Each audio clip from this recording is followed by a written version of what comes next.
Society has a story about turning 40, and it's not a great one. It's often painted as the beginning of the end, the moment the warranty expires. It's when you're supposed to trade ambition for acceptance and just quietly pack your dreams away. But what if that's all wrong? What if 40 isn't an ending, but the moment your real life finally gets started? There's a powerful idea that gets passed around and often gets attributed to the psychologist Carl Jung. Life really begins at 40. Up until then, you're just doing research. For so many of us, the years before 40 feel like a performance. You build a career, maybe a family, a whole identity. A carefully constructed you designed to get nods and approval. And then somewhere around the 40-year mark, that applause just doesn't hit the same. This strange restlessness starts to kick in. You look in the mirror and it stops being just a mirror and starts asking questions that you've been sprinting past since you were in your 20s. This isn't a crisis, it's more like an awakening. For the first half of your life, it can feel like you're just a collection of borrowed ideas. You absorb the values of your parents,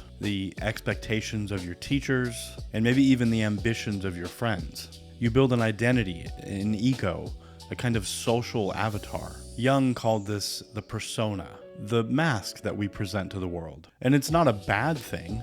It's a necessary tool for getting by. It helps you get the job and fit in and build a steady foundation. But then 40 happens, and a lot of people realize they've spent years just maintaining a life instead of truly building one. That job that once felt like a challenge now just feels like a track that you could run in your sleep. The routines that once felt safe now feel more like a cage. The success you chase so hard now just feels hollow. You might have the house and the title and the family, but you're haunted by a quiet, persistent question.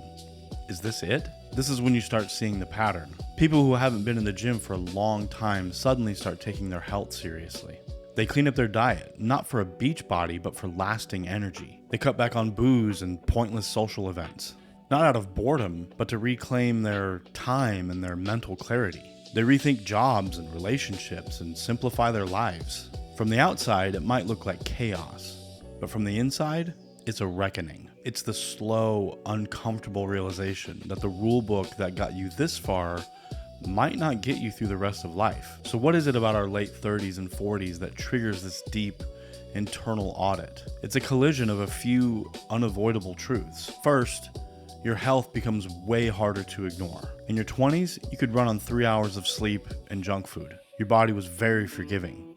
But as you get older, all that changes. Things like metabolism and hormone levels have been gradually declining over the years. But 40 is often the age where the consequences of neglect show up faster and louder.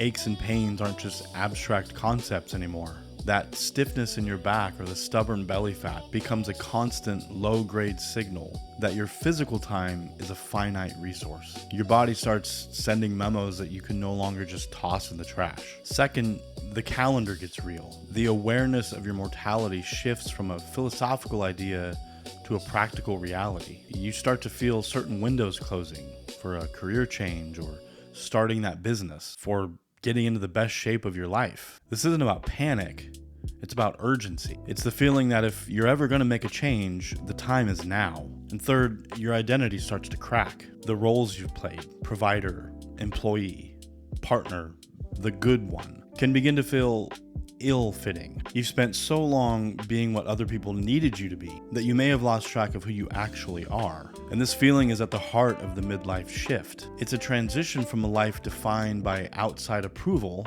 to one that demands internal honesty. This reflects what Jung saw as the central challenge of our later years. What society dismisses as a midlife crisis is way more accurately described as a midlife awakening. It's not a breakdown, it's a breakthrough.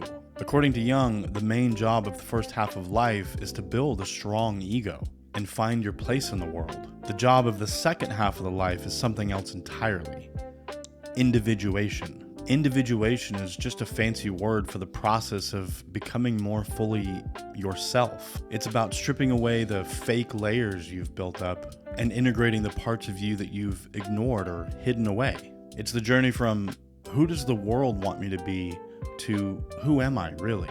A huge part of this is confronting what Jung called the shadow. Your shadow is everything about yourself that you've repressed because it was deemed unacceptable by your family, your friends, your culture, and yourself. It's your hidden fears or desires, your undeveloped talents, your frustrations. For years, you've pushed these things down. But in midlife, the shadow starts knocking. That restlessness you feel, that dissatisfaction with a perfectly good life is often the voice of your unlived potential calling out. Confronting the shadow isn't about indulging your worst impulses. It's about realizing that this hidden part of you holds immense energy in life. It's a source of strength and creativity and authenticity.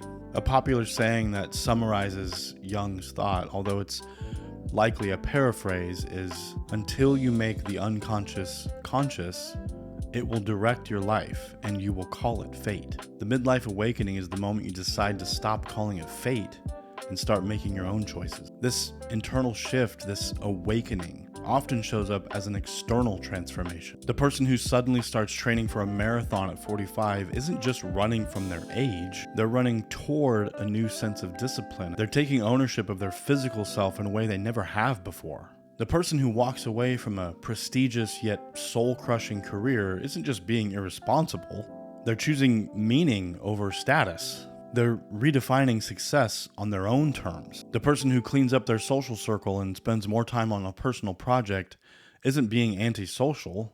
They're just decluttering their life to make room for what actually feeds their soul. These actions are a visible sign of someone becoming more themselves. They represent a huge shift in priorities. You stop chasing external achievements and you start chasing internal fulfillment. You trade the exhausting performance for a more honest and authentic life. You consciously cut out the noise, the draining commitments, the toxic people, the mindless distraction, to focus on what truly matters. The driving question is no longer what will they think, but is this true to who I am? This isn't about blowing up your life, it's a renovation. It's about tearing down the parts that were built on a shaky foundation and rebuilding something more stable, more honest, more you. This journey looks different for everyone. For some, it's a quiet evolution. For others, it's a radical overhaul. But the underlying current is the same, a pull toward a more authentic way of living.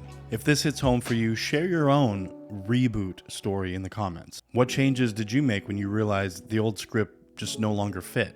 The idea that your life goes downhill after 40 is one of society's biggest cons. The truth is, the first half of life is just research. It's the data collection phase. You learn the rules, you test your limits, and you build a container for your life. But the second half?